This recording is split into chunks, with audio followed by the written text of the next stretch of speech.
While concerns are being raised about the risks posed by AI, it's here on Sky News. Now, while concerns are being raised about the risks posed by AI, it's proving invaluable for some people. The British company XRAI Glass has married AR, that's augmented reality, with AI to create smart glasses which provide live subtitling to help deaf people and those with hearing loss. Well, the glasses can easily be mistaken for standard sunglasses, and the latest iteration of the software, XRAI Glass, can translate into 76 languages, opening up the market for tourists and business travellers. Well, joining me now is Dan Scarfe, he's Chief Executive of XRAI. Dan, welcome to you. How long has it taken to develop this technology?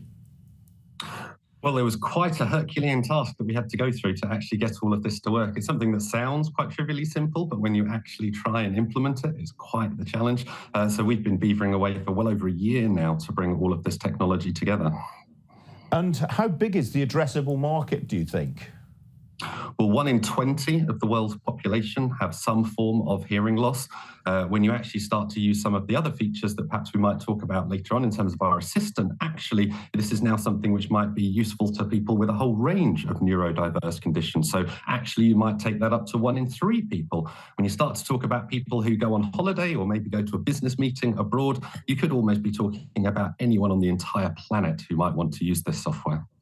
How difficult was it to marry AR with AI?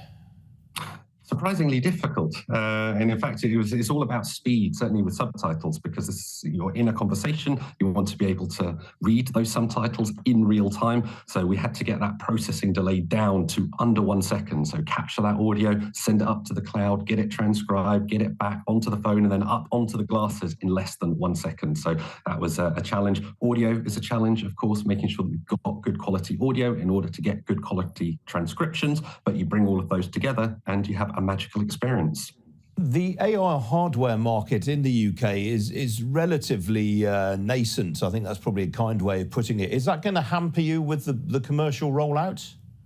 So we don't make the glasses. We partnered with a number of the world's leading AR glasses manufacturers. So these particular glasses, for instance, are made by a company called XRAI. We also have partnered with TCL. We've also partnered with Rokid. So for us, this is all about consumers choosing which are the best glasses for them, and then safe in the knowledge that our software will be compatible with them.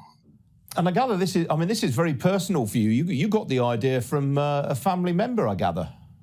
My granddad, who was 96 at the time, and like many 96-year-olds, had lost almost all of his hearing, and he was just sat surrounded by his family, unable to engage in the conversation. There was almost an identical story from another founder, Paul, our chief product officer. It was his dad rather than his granddad. But by the wonders of the internet and LinkedIn, we came across each other and we decided to do this business together. We brought a whole bunch of other folks along as well. And we've spent the last year creating this incredible piece of software. And do you think this is going to have other applications? So I think the assistant is where this starts to get really interesting. So we've spoken about transcription and translation, but we've also wired this entire application up to ChatGPT. So I can say things like, hey, XRAI, can you summarize this conversation for me, please? Or, hey, XRAI, I missed the name of the town that we were just talking about. Can you remind me what it was? Or, hey, XRAI, what was the thing that I was supposed to do today? So this ability to be able to have access to this real-time assistant the entire time, we think is actually what's going to come to define this product. Terrific. Dan, it's a lovely story for us to end the programme with today. Appreciate you joining me. Thank you.